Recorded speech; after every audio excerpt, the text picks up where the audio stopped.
Wherever you go, whatever you do, throw a little at it. Omax, Vest and Briefs. Adani குழுமம் மீது Hindenburg நிறுவனம் முன்வைத்த குற்றச்சாட்டுகளை SEBI நிராகரித்துள்ளது. இந்தியாவின் பெரும் தொழில் நிறுவனமான அதானி குழுமம் பங்கு விலையை செயற்கையாக அதிகரித்ததாக ஹிண்டன்பர்க் நிறுவனம் குற்றம் சாட்டியிருந்தது. அத்துடன் அதானி குழுமத்திற்கு தொடர்புடைய வெளிநாட்டு நிறுவனங்களில் இந்தியாவின் பங்கு வர்த்தக ஒழுங்குமுறை அமைப்பான செபியின் முன்னாள் தலைவர் மாதவி போஜ் மற்றும் அவரது கணவர் பங்குகள் வைத்துள்ளதாக தெரிவித்தது.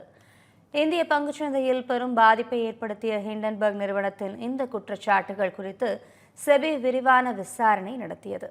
இந்நிலையில் எந்த விதிமீறல்களும் நடைபெறவில்லை என கூறி ஹிண்டன்பர்க் நிறுவனத்தின் குற்றச்சாட்டுகளை செபி நிராகரித்துள்ளது.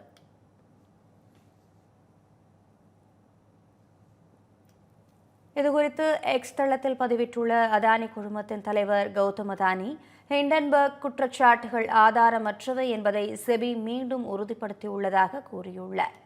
வெளிப்படை தன்மையும் நேர்மையும் அதானி குழுமத்தை வரையறுத்துள்ளதாகவும், ஹிண்டன்பர்க் அறிக்கையால் பணத்தை இழந்த முதலீட்டாளர்களின் வலியை உணர்வதாகவும் தெரிவித்துள்ளார். தவறான கதைகளை பரப்பியவர்கள் மன்னிப்பு கேட்க வேண்டும் என வலியுறுத்தியுள்ள கௌதம் அதானி, இந்திய மக்கள் மற்றும் தேசத்தை கட்டி எழுப்புவதற்கான தங்கள் அர்ப்பணிப்பு அசைக்க முடியாதது எனவும் தெரிவித்துள்ளார். Wherever you go, whatever you do, throw a little at it. Omax, Vest and Briefs. Run to rise Seva Bharati Tamil Nadu நடத்தும் மாபெரும் விழிப்புணர்வு மாரத்தான். சமூகத்திற்கு மாற்றத்தை தரவாரீர். நாள் செப்டம்பர் 21, 2025. இடம் படூர் தையூர் பைபாஸ் சாலை, OMR, சென்னை.